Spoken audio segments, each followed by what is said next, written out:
Hello, and congratulations to Speaker Maskey, not only for organising this celebration, 25 years since the Good Friday Agreement, but also for his very successful mandate as Speaker during what by any accounts has been a pretty difficult time in the life of the Assembly. Congratulations, Alex, on all your work, and thank you for it.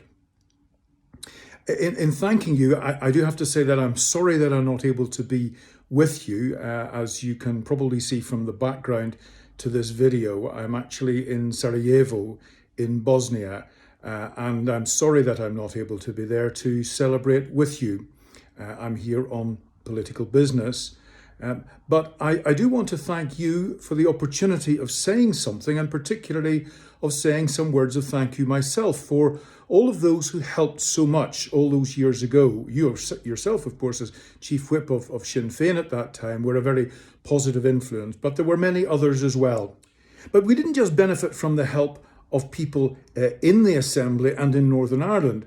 I remember taking members of the Assembly and of the Commission to London and to Dublin. Now, of course, the whole Assembly went to Brussels to try to understand how we might relate well with people there, but also to understand our role and how we might engage with each other from the experience of others.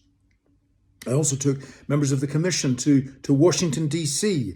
and to Canada, to Ottawa and to Quebec, not just to learn about general rules and procedures and how parliaments operate, but also to understand the relationships between state or provincial parliaments in the US and Canada and the federal government, because one of the issues for us was how to relate to London and Dublin.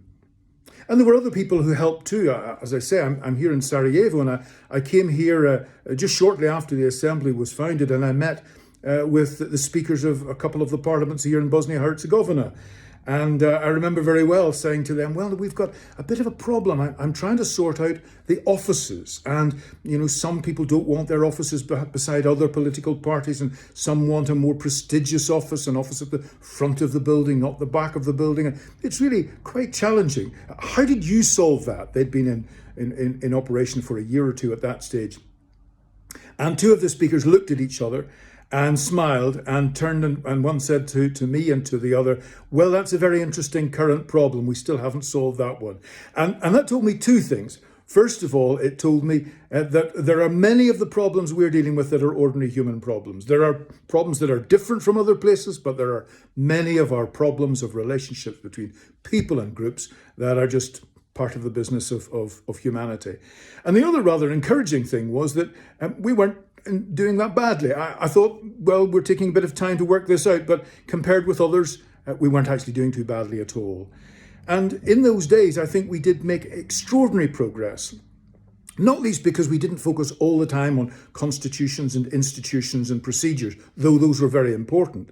But what we did do was try to deal with the disturbed historic relationships between our communities and make sure that we find a way of relating with each other in all sorts of practical ways, being respectful of each other, trying to treat each other fairly. It wasn't a question of whether you liked each other or great buddy pals. That wasn't the issue. The issue was, could we make things work for the people that we represented?